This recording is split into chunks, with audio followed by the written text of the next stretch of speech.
now on scene that have descended on the scene rather quickly, but they are all in position behind him, and that's very, very intentional, including the officers with their shields and his blind spot to the right, and all of those patrol cars immediately behind him. You don't see them getting in front of him or trying to block him in any kind of way, because if he decides to continue the pursuit and move that vehicle, then you have more risk, more exposure for possible injury to the officers. So they're all going to stay back. In the event they have to use any force, everything will be going in the same direction, and they will eliminate that crossfire situation that is often a hazard in a situation where, like this. Also, the other big concern has to be for the supervisors on the scene down there are that group of people, those spectators that Michelle had mentioned, not only in front of the 7-Eleven, but across the street on Van Owen, keeping them back.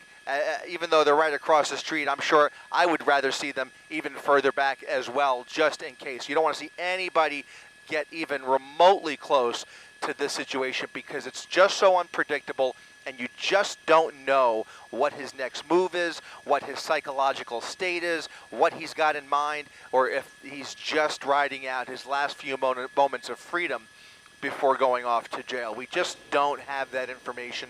LAPD may have a little bit more intelligence, may or may not, but for us up here just watching from a bird's eye view, anything can happen in a situation like this. As long as that vehicle is on, the keys are in the ignition, and you know, they're just going to wait this out until that special tactical team does arrive. The SWAT team has most likely already been notified and dispatched, as well as the canine unit, just like Bruce mentioned. All right, well, we have gotten confirmation that it is a stolen car, a stolen vehicle, a Metro supervisor's vehicle.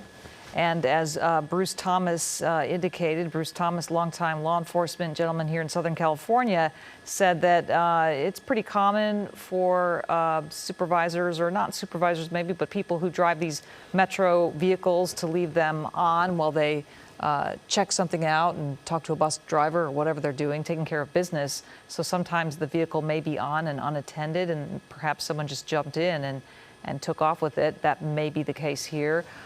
Bruce, are you still with us? And if you are, is it standard procedure at this point that they would be calling in the Bearcat, or could they just choose to wait it out with the units on scene? Based on the information they have, they could wait it out, try to establish communication like they're trying to do, or they may just call it a barricaded suspect and just ask for SWAT to respond with the Bearcat, which is a heavily armored vehicle. And in that case, as Chris Christie said, they could use that vehicle to block this vehicle in and get a better vantage point from the front with officers using cover behind the armor plating of the vehicle. How many of those vehicles are in the vicinity, for example? How long would it take to get an armored vehicle over here?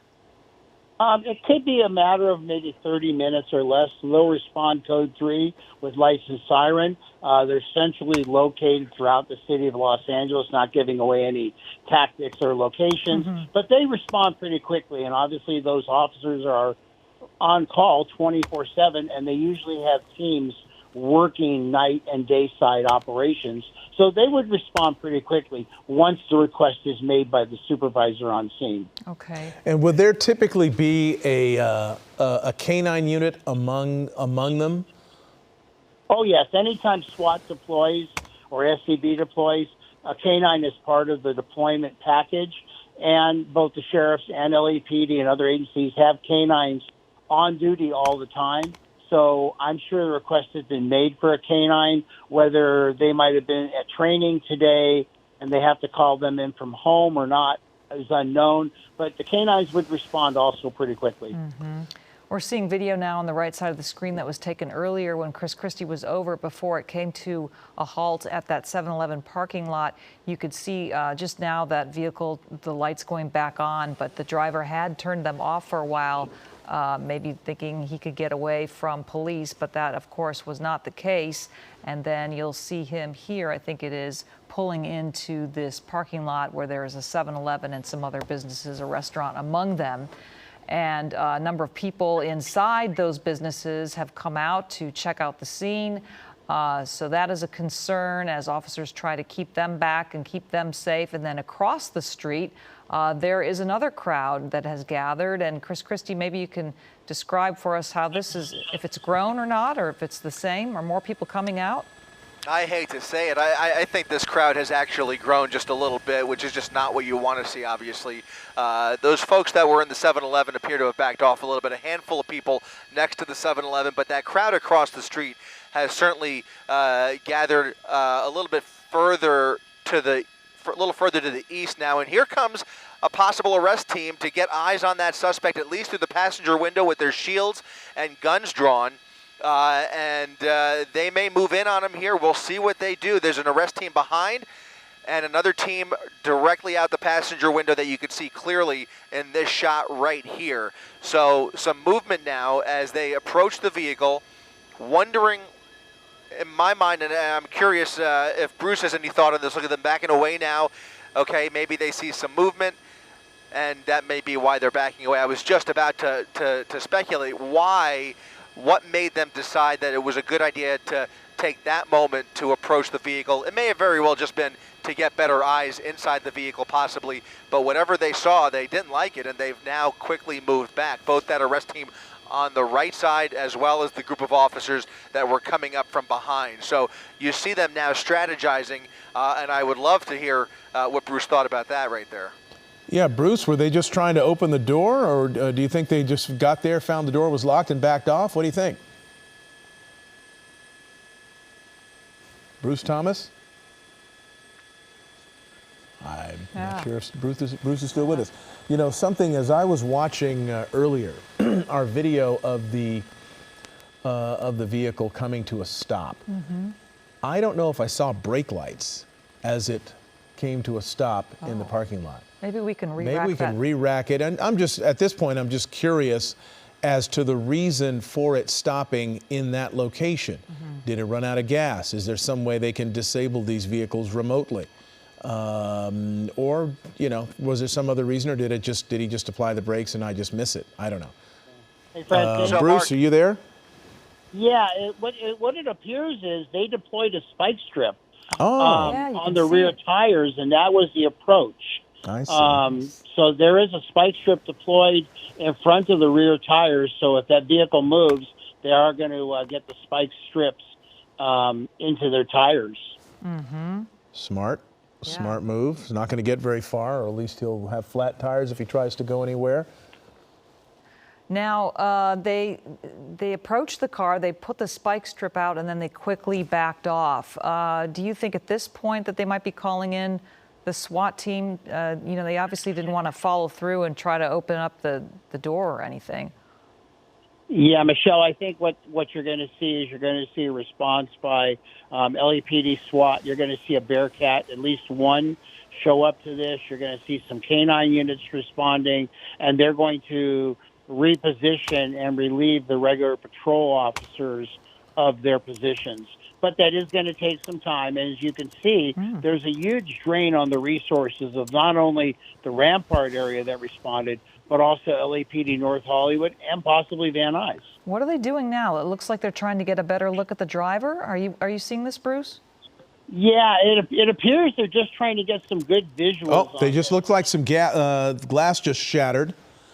Yeah, on it looks the like they're passenger side. deploying a non-lethal shotgun round Okay. to break the glass and possibly force this person to get out. Or Oh, there he goes. Boy. There he goes. There Yep. he goes. There he goes. Yep. Continuing the pursuit now, going north on Coldwater Canyon, and there are two officers at the end of this intersection. Hopefully, oh my goodness. Okay, they backed off, and now he's really booking. Wow. I've got to tell you, as this pursuit has now continued, there's a second pursuit that's coming this way. LA County Sheriff's What? Department has initiated a pursuit in WeHo that ended up on the 101 freeway that's just passing Lancashire, coming this way as well. So I just want to give you that little bit of background that we're following simultaneously as this pursuit continues right through that red light there, northbound on Coldwater Avenue past Sherman Way here. And all of those officers in that 7-Eleven parking lot have to quickly get back in their vehicles and continue this pursuit. You can see the night sun coming from overhead. That's LAPD's